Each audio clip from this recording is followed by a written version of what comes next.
Hello and welcome to Norwood News. Today is Friday, January 15th, and I'm your host, Krista McDonald. Monday was an important day here in Norwood and across the Commonwealth as first responders began getting vaccinated. Chief Brooks and Chief Maurice both were given their COVID vaccines as part of a ceremony at the Public Safety Building. We came to the Public Safety Building and we're really excited to vaccinate our first responders. Today on our first day of the clinic, we vaccinated 30 people. We have another 30 people registered tomorrow, and we'll continue vaccinating this whole week to get all our police and fire vaccinated. Really want to thank the two chiefs that they would stand up and be community leaders like this and provide the example and try to show everybody this is a great vaccine, it's a safe vaccine, and encourage everybody when it becomes available to get it. We queued up people here in the building. Their hands were sanitized, they wore a mask, it was a safe environment. Then you came in and got the shot. I said before, it's like the first time in my life I look forward to getting a shot, right? Usually you get a shot because you have to or you think you should. I wanted this shot in the worst way, and I want the next one February 8th in the worst way. I really didn't feel it. I wouldn't have known she was giving me a shot, except that I could see her. It really, there was no pain, there was no discomfort at all. I think it was important, to show the members of the department that I'm confident in this vaccine, and also the members of the community here in Norwood. I have the highest confidence in Moderna. It's a company here in Norwood that we've had a relationship with them for a number of years, and I think the science behind this is solid, and I have no problem doing it, and I hope the community at large does also. This is the light at the end of the tunnel for the Norwood Fire Department. We have been dealing with this crisis since the winter, and our ambulances respond to individuals with COVID. They may be ill from the virus, or they may have it and not even know that they have it. So of course we wear proper PPE, but this is an added level of protection for us. It's just a great day to have this and have all the members of the department vaccinated.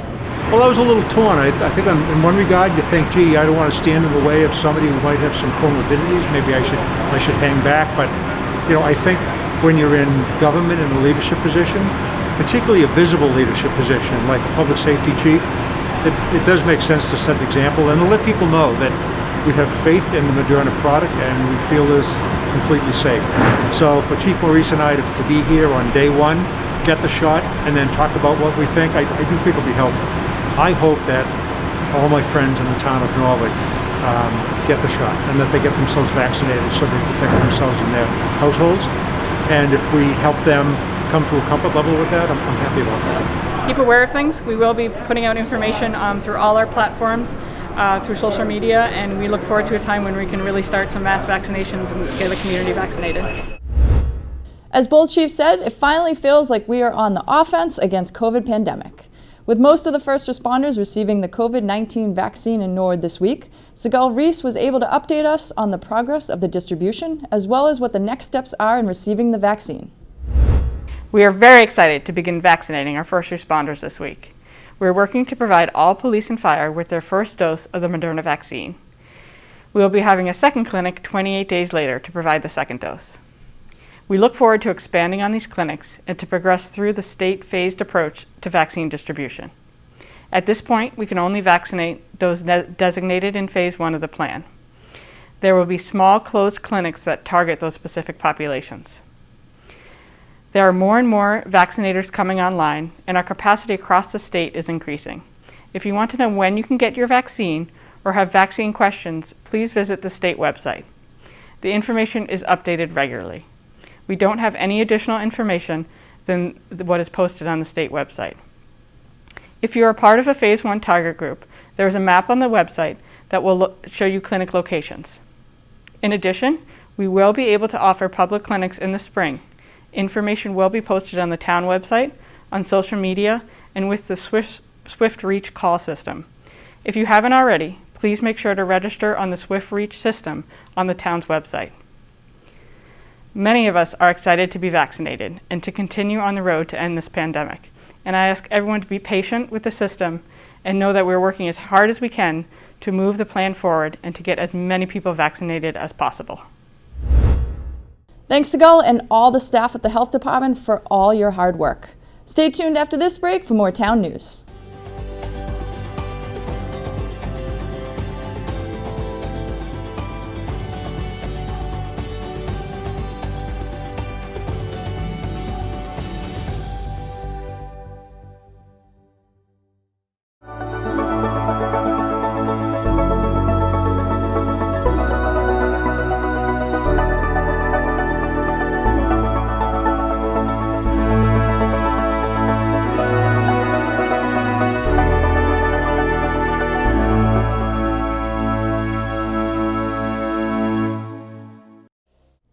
Welcome back. General Manager Tony Mizuko stopped by the studio to update us on what has been happening around the town during the first 2 weeks of 2021 and what to look forward to in the upcoming months.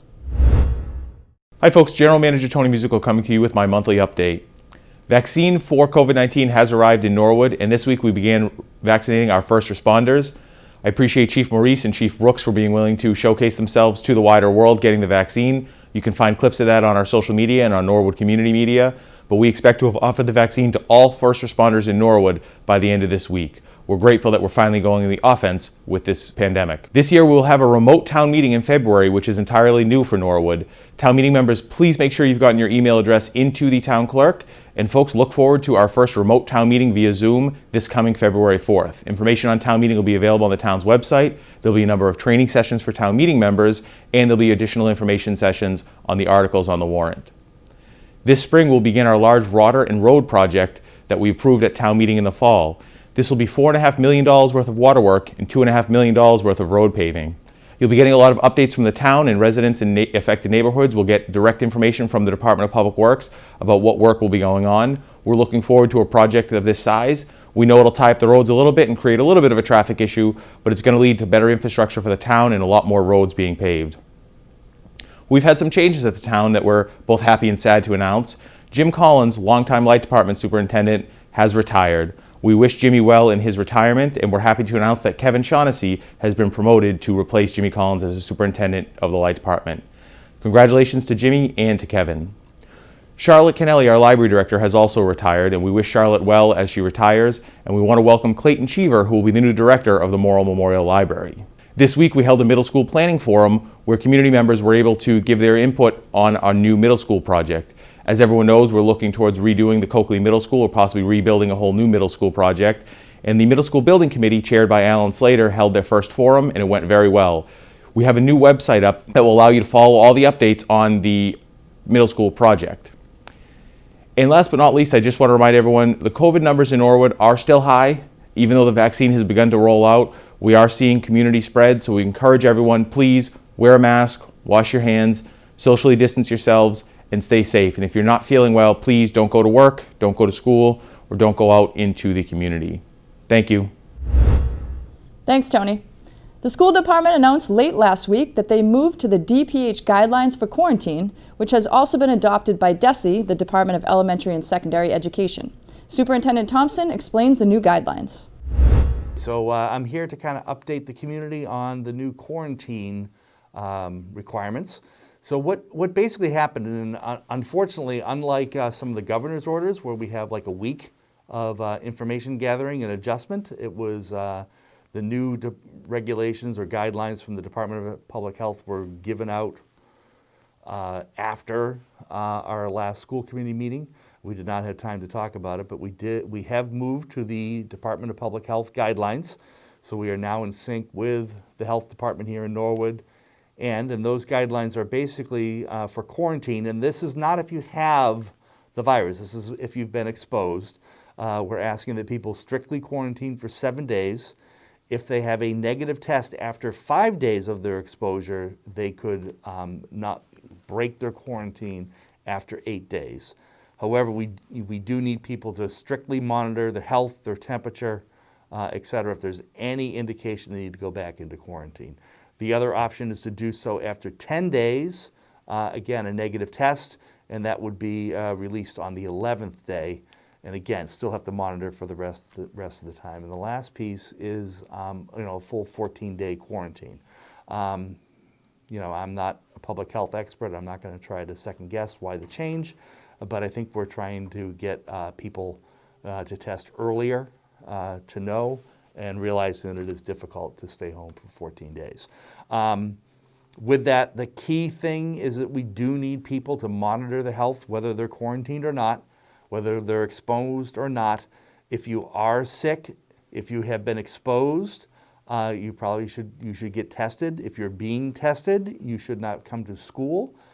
We've seen a couple instances where people have been confused on that and come to school, and it has caused other quarantines. So if you're a close contact and that's been defined as being, with someone within 6 feet, for a total of 15 minutes over 2 days, which is pretty easy to accomplish, that you would be considered a close contact. And we would write, obviously we want to have people be able to conduct their lives normally. So people sticking to that and staying home if there's any question or if they're waiting for a test is really, really important, because having a person who's been exposed or been in school and then they find out they're positive can lead to a whole group of people having to quarantine so we don't have a viral spread. So please ask everybody to keep strict on that. Take your temperature every day, keep an eye on your symptoms. And unfortunately, it affects people differently, so it just might be the sniffles for some people, where some people might have very realistic flu-like symptoms. So if you have any sort of illness whatsoever, take your temperature, call your pediatrician, and get advice. The other thing is that I do want to, again, thank parents and thank the community for contacting the school nurses in the case is that unfortunately there is a positive result, a positive test result, and that allows us to start our contact tracing quicker than waiting for it to come through the state system, which can take an extra day, sometimes 2, depending on where it's coming from. So just keep a screenshot of your test results if you get it delivered to your phone, and then share that with the school nurse. We need to have some sort of proof of the test result in order to move without it being in the state system, the MAVEN system. But that allows us to act quickly to ensure we don't have a secondary contraction. And that's been really important in keeping our cases down in the schools, keeping and squashing the spread. So I want to thank the community for their help with that. Everyone stay safe, stay well, and stay further than 6 feet apart. And now we're going to toss it over to school news. Hi guys, I'm Juliana O'Neill, and let's take a look at some activities happening in our Norwood schools this week. At Norwood High School, the EYC Club is planning Earth Week 2021. It is the week after April vacation and will end with a Tree Plenish community event on Saturday, May 1st. Students will plant trees around Norwood to replenish the trees lost to paper used by NHS on a normal school year. The students estimate that it is 2 million sheets of paper. To help out, you can buy one of the 3 trees, including red maple and eastern redbud, and each tree will only cost $5. If you live in Norwood, you will be able to get these trees planted for you in a COVID-friendly way on May 1st. If you do not live in Norwood, you can come pick up your order on May 1st. Go to www.tree-plenishevents.org/Norwood to place your order, and the EYC Club will do the rest. As part of their Unified Champions School program, the Coakley Middle School is starting off in January with Jumpstart January, where students and faculty will compete for the month tracking their daily steps or reps or miles. This is a fun way to get everyone involved in a friendly competition that promotes inclusion and exercise. Tracking can be done a number of different ways with a phone, smartwatch, Fitbit, or for students or faculty who need a way to track, we have ordered a bunch of pedometers. This challenge kicked off Monday the 11th and will go to the last day of January. The faculty member and student with the most steps, reps, or miles will receive a prize. There's already been a great involvement, and we are looking to have a different challenge or theme for each month going forward. Let's get to stepping, CMS. The 1st and 2nd grade students at the Oldham School have been having fun learning how to be good digital citizens with their friends' arms, feet, and heart and guts. This is part of the Common Sense Media's Digital Citizenship program. Digital citizenship is the responsible use of technology to learn, create, and participate. The Prescott School's 5th grade students engaged in an exciting demonstration of gravity on different planets. In this lesson, students discovered that gravity exists on all planets and moons, but the amount of gravity is different because it depends on how massive the object is. In the activity, Gravity Jumps, students measure how high they can jump on Earth and then calculate how high they would be able to jump on other planets and moons within our solar system. For this activity, students measured their initial reach standing on the ground and then 2 jumps up against a wall in the cafeteria. Students calculated the difference between the 2 jump heights and the average of the jumps. This lesson, part of the Mystery Science curriculum, was one of many in an exciting unit called Spaceship Earth. During the recent remote snow day, RLA kindergarten students were given an additional snow day activities challenge list to encourage students to learn while also enjoying freshly fallen snow. The kindergarten students were challenged to make a snowman and then to make a very small snowman. The students were also encouraged to create snow paint and practice shapes, numbers, and letters. Lastly, the students were challenged to create a snow volcano. Using simple kitchen materials of food coloring, baking soda, and vinegar, the children built snow mountains, hollowed out a spot for the baking soda, and then added the color vinegar to observe the chemical reaction. The students in the RLA kindergarten were able to access the Google document with directions, visual models, and supply lists through their Seesaw accounts. Further, the students then used the Seesaw tools to send pictures and videos of the completed challenges to their teacher. The students used a combination of photographs, drawings, and video to document and share their work. It might be cold outside, but learning is heating up at the Little Mustangs Preschool Academy. However, the verdict is in. LMPA says they are ready for more snow and have been learning with a snowy theme all week. Friends practiced counting, one-to-one correspondence, and number recognition when they played a snowman and hot cocoa roll and count game. Snowman crafts, stories, and touch view activities can be heard and seen as you take a winter stroll down the LMPA hallways. The Little Mustangs were scientists this week too. When they observed snowflakes falling outside, they quickly gathered some black paper and ran out to collect some. However, when they came back into the building, they were gone. Classes have been practiced making snow angels in their classrooms after reading The Snowy Day by Ezra Jack Keats and did hot cocoa taste tests too. So down here at the LMPA, they say, bring on the snow, our grown-ups can do the shoveling. Well, that's it for the school news. There is something interesting happening in our classrooms and schools every day, and thanks to all the educators who share their news with us. Thanks, Juliana. It was a very busy week in government with 10 boards and committees meeting. Monday began with the Middle School Building Committee. The team went through potential sites where a new middle school could be constructed.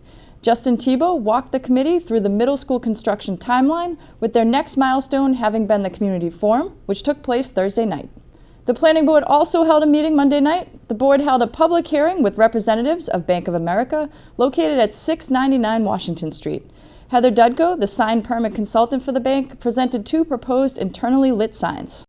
They're letters, right? Bank of America. So it's just the letters that are internally lit. It's not a full internally lit panel. Am I correct? That's correct. It's just the letters. So Yes. if you look at it, you're going to see Bank of America lit up, but that's all you're going to see lit up is the letters BANK, etc. Right? That's correct. They're individually mounted channel letters, and the logo is a separately mounted logo. So you're correct. It's not on a panel. It's not a box sign. It's individually mounted letters. So just each letter is internally lit, Correct. it's not a big So- billboard. Correct. So just the face of each letter is lit. The light will come through the face of each letter. All right, I'm okay. Thank you. That clears it up for me. I didn't want to see a panel up there. Thank you. No. After continuing the hearing, Joe Collins of the Town Manager's Office gave an in-depth presentation on the Route 1 Economic Impact Study. So the purpose of this study was to develop an inventory of all of the businesses on the Route 1 corridor, to understand the financial impact of all of the businesses and some of the homes on the Route 1 corridor on the town's overall revenue, the town's revenues, and try to figure out if certain sectors generate more utility tax revenue than other sectors. And I did basically this study has 3 analyses. One of them was looking at the overall impact of the town, sector type, and then just broadly business types, what type of impact they have versus other business types. The Planning Board will meet again in the coming weeks. The final meeting of Monday night was the Finance Commission. Tony Mazzucco began the meeting briefing the Commission on the first set of Norwood's first responders to receive the first dose of the COVID-19 vaccine. One of many agenda items included an approved reserve fund transfer of $150,000 as an emergency appropriation for the damaged security gate at Norwood Airport, as well as an update on the remote special town meeting in early February. Other agenda items included an update free cash total and a middle school building committee update. The Finance Commission will meet again in a few weeks. Tuesday night in the Public Safety Community Room, the Board of Selectmen received a COVID-19 update from Health Director Sigal Reese. Ms. Reese presented current Norwood testing statistics and data. She said that Norwood Hospital had a part to play in greater testing numbers. And we were able to increase access to testing in Norwood by working with Norwood Hospital to secure the testing trailer. We've allocated funds to test patients and residents who are either self-pay or don't have insurance. And access to testing is just a vital tool that we have to control the virus and the pandemic. Russ McGuire, manager of Norwood Memorial Airport, briefed the board on the accident that occurred on airport property last week and the damage that had been caused. The reserve fund transfer is due to a security breach and some property damage, which happened on Monday, January 4th, at about 1:50 p.m. This made the news. Most people have seen at least heard mention of the security breach. A motorist ran through vehicle security gate number 1, which is adjacent to Flight Level's passenger terminal. This prompted a response by airport management, Flight Level, our air traffic control tower, personnel, Norwood Police and Fire, and ultimately the Transportation Security Administration. Shortly after the motorist actually demolished the gate, she drove at a high rate of speed south along the north-south taxi lane inside the fence. This is an aircraft operating area. She then drove off the pavement into the wetlands, where she was on foot until she ultimately was apprehended by the Norwood Police. She was brought into custody and her vehicle was eventually pulled out of the wetlands, thanks in large part to members of the fire department in exposure suits, which the gentleman went actually out into the wetlands to work alongside a company that was able to winch the vehicle out of the wetlands. Alan Slater, chair of the Middle School Building Committee, gave a presentation on the work being done with Compass Management and AI3 on what a new Coakley Middle School could look like. Slater described what the 21st century middle school should look like and gave a timeline of when Norwood can expect a new building if approved. The Board of Selectmen will meet again on January 26th. Also Tuesday night, the Library Board of Trustees met with a full agenda. The meeting started with Chair John Hall acknowledging a larger than normal crowd, including the incoming Library Director Clayton Cheever and a few residents with interest in running for a trustee position this spring.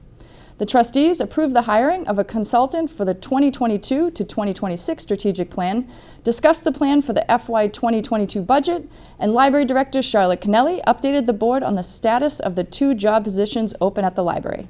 At the end of the meeting, Trustee Marguerite Cummings offered a special tribute to Charlotte Kennelly, who will be retiring after 12 years as Library Director.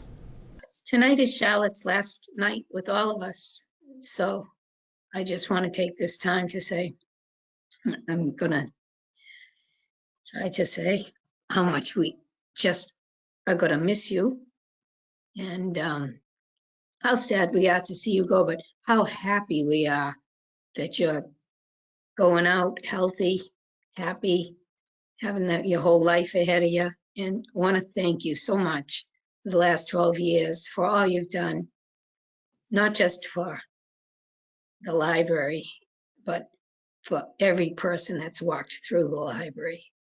Every single person, every single patron, every single employee, for everything you've done for Minuteman, for the everybody in the Massachusetts Library Association, the ALA, everybody whose life you've touched in the library. You've meant so much to so many people. You've done a yeoman's work. Thank you, Charlotte, for all you have done. Everyone at NCM wishes you the very best. It has been a pleasure working with you. The final meeting of Tuesday night was the Trails Advisory Committee, who met for the first time since the new year. The members reviewed previous trail walks that they have completed since the last meeting. Much of the discussion was centered around trails located outside of Norwood. Also during the meeting, members discussed the New Year's first hike at Vanderbilt Astor Ave and also the New Year's first hike in Walpole. To end, the committee planned an upcoming walk at the University Ave Conservation Commission property. The next meeting for the Trails Advisory Committee will be February 9th. Wednesday afternoon, the Norwood Airport Commission held their first meeting of 2021. Jeff Adler of Du Bois & King gave a brief AIP project update. The board then discussed the revocation of Gregory Grant's security badge. Mr. Grant's privileges were revoked after performing erratic maneuvers in his vehicle in the airport parking lot. The board reinstated his clearance after a strict warning. The Airport Commission will meet again next month. Later that evening, the CPC met and welcomed a new member to the committee, Julie Barber Issa. The committee is requesting funding for the Carolyn Bell project at town meeting on February 4th. The board voted to move the Carolyn Project discussion to the January 27th public hearing. The committee voted to close out the St. Gabriel Chapel project as it has been completed. The CPC will be holding their public hearing on January 27th at 5:30. The final meeting of Wednesday night was the school committee. The school start time task force kicked off the meeting, continuing their presentation. Brian Riley, Dr. Margot Frasick, Dr. Hugh Galligan, and Nancy Coppola all presented and touched upon how school start time would affect and benefit all age levels of school-age children. Dr. Frasick talked about the survey results from the staff, student, and parents, and recommended start times for each age level. Basically, we are making a recommendation to the school committee, and this is what our recommendation is. We are recommending for our elementary schools to change their start times to a range of between 7:40 and 7:50, ending around 1:55 p.m. For the Willett to start in a range somewhere between 8 and 8:10, ending somewhere in the neighborhood of 1:30 p.m. The high school starting between 8:10 and 8:20, ending around 2:50. And the Coakley, the middle school, starting around 8:40 or 8:50, ending somewhere around 3:20 in the afternoon. And I just want to note that we gave ranges just because when we actually sit down, if the school committee does in fact vote to make a change, we need a little flexibility when working with our transportation to make sure that the buses can all line up and that sort of piece. So we didn't, there will eventually be actual start and stop times. We will not leave this sort of nice ambiguous range of times, but we wanted to leave them at this point, narrow them down to where we want them, but didn't want to pin ourselves down to 8:43 in the morning or something along those lines. It'll really depend on bus drop-offs, bus pickups, and how the bus routes work. Joan Giblin made a motion for the task force subcommittee to bring their recommendation forward during their next appearance in March. The motion was passed by the committee. Public Health Director Sigal Reese gave an update on the vaccine distribution for Phase 2 when K through 12 educators are able to get the vaccine. Reese and Dr. Thompson have been working together to come up with a plan to execute and deliver the vaccine to educators. Last week, after announcing that no spectators would be allowed at the winter sports to start the season, Dr. Thompson explains what his reasoning was behind that decision. And Dr. Thompson made the decision to previously stop home spectators, and as he just shared, will most likely reverse that decision after he talks with Dr. Galligan and Mr. Longley tomorrow. He's made these decisions in consultation with Ms. Reese, but they are the appropriate people to make these decisions, not the school committee. You know, and I think it needs to be said at this point in time that it was not an intention to disenfranchise parents. We've made a tremendous effort with NCM to make sure every single game has been broadcast and streamed. And you know, they do not only a great job, they do pretty much a professional job when they do that. It's very well done, and compliments to them. And I jokingly say that Norwood has the world's greatest light department, cable company, DPW. It's amazing. So we are very lucky with that. But my priority at that point in time, looking at those numbers, we had two choices. Either we could be creative and see if we could find a way to break the cycle, or we could have paused sports and gone remote. And I'm prioritizing having our students come into class, and I am prioritizing having our athletes on the field or on the ice. Those are the first two priorities. Not to be mean as a parent of an athlete myself, but that is not a number one priority. Those are the first two priorities. Those are who I am looking out for. I want to keep this going as long as possible. I do not want to flip to remote. We will do so, and in some cases I will be cautious to make sure that happens. The school committee will meet in 2 weeks on January 27th. The final meeting of the week was the Middle School Building Committee Community Forum. Members of the public were invited to register and join the meeting to learn all about the plans for a new middle school in Norwood. Committee members and members of Compass Project Management, the team that was hired to build and design the new building, were all in attendance to answer all questions that were asked. For complete government coverage, tune into the NCM Government Channel or watch it on demand at norwoodcommunitymedia.org. Stay tuned after this break for more town news.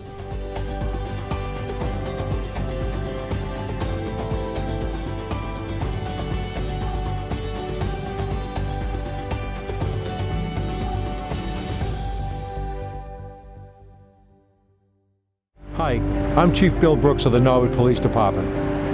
The men and women of the Norwood PD are committed to protecting you and to providing you with top quality service. We're busy. Norwood is a nice town, but in any given 24-hour cycle, we handle anywhere from 65 to 90 radio calls and officer-initiated events. We patrol the town's 10 square miles, including over 100 miles of roadways. Our traffic enforcement focuses on places where crashes have occurred, neighborhoods where residents have reported chronic violations, and offenses that impact crashes like speed, texting, running stop signs and red lights, and failing to yield to pedestrians. When we're not tied up on calls, we work hard to build relationships with members of the community. So you'll see our officers out walking footbeats, checking in with merchants, and stopping at sporting events to chat with kids. We believe that every resident should know, or at least feel like they know, a member of our department. So if you see us, stop and say hello. We'd love to chat with you. On behalf of the men and women of the Norwood Police Department, it's our pleasure to serve you. Welcome back. It has been a busy few weeks of high school sports, and Brian Dunn is here to recap all the action. Brian, over to you. Thanks, Kristen, and welcome into the sports update for this week. My name is Brian Dunn, and as Kristen alluded, NCM was live all over the weekend in the past few days with all the coverage of NHS sports for the parents in the Norwood community. We start our recap with girls hockey, who took on the likes of Medfield over at the Skating Club of Boston. A huge standout in that game was sophomore Lily Newman, who stood tall in net, especially in the second half, with some assistance by way of Maeve Clavin and Kaylee Reed, en route to a 4-2 victory over Medfield. Girls basketball in their home opener against Hopkinton looked for the weekend series sweep, but another close game fell a possession short on the other end, as Norwood split Hopkinton, dropping their home game 42-39. As for the JV squad, they shared a similar fate with the varsity team, as the Hillers once again grinded out a close, narrow victory as the JV girls basketball team fell to Hopkinton 50-49. Sunday night, the JV boys hockey team was in action over at the Foxborough Sports Center. The Mustangs of Norwood defeated the Mustangs of Medway 2-0, led by some very strong goaltending from Jake Badger. Off towards the center of the defensive zone here for Norwood, and a shot block. Medway's got a wide open look, and they shoot. Save by Badger. Unreal. What an effort. 2-on-0. No one in front of him, and he stands tall in between the pipes. Refreshing the week in sports on Tuesday, boys basketball had their turn with Medfield. It's been close game after close game for Coach McDonald's squad, but the fast pace and defensive efforts of the Norwood Mustangs got the job done in the NHS gym, as Norwood edges Medfield 41-38. Continuing with the Medfield series, over to the Skating Club we go for boys hockey action. After a solid 8-goal performance against Hopkinton over the weekend, the boys made a tough match in Medfield. An early goal from Kevin Broderick gave the Mustangs a lead, but Medfield would climb back quickly to take advantage 4-1. A broken play off the faceoff, and Miles Kidd finds top shelf and the celly to go with it. Mustangs cut the deficit to 2. A couple minutes later, Kevin Broderick, all alone in front of the net, cashes in, and the Mustangs are only down 4-3. Unfortunately, that would be the way it ended. A chippy game nonetheless, but the rematch will be must-see TV this Saturday against Medfield. And Swim and Dive opened their season last weekend as well. A much different way to swim this season, as meets are conducted virtually and times are recorded individually without ever coming into contact with the other team. Just one of many new normals when it comes to the sports this winter. And that's a recap for this week, but let me take this time to remind you, if not inform you, that we at NCM know the struggle parents and families are facing with not being allowed to attend games. However, NCM is proud to keep you covered all winter long with live sports coverage of every game, including JV and freshman basketball games. Our wonderful commentary team and NCM camera crews will be there to make sure you don't miss a second of the action. 2 ways to watch us. 1, for cable subscribers, you can tune into the NCM community channel, or you can stream us online at norwoodcommunitymedia.org by clicking on the NCM community channel square. We'll have all the coverage from the games against Medfield next week, so keep it here on NCM for social media for updates on when we will be going live. I'll sign off by saying thanks for watching and go Mustangs. Back to you, Kristen. Thanks, Brian. Well, that's all for Norwood News. To stay up to date with Norwood Community Media, follow us on Facebook, Twitter, and Instagram. As always, thank you so much for watching. Have a great weekend.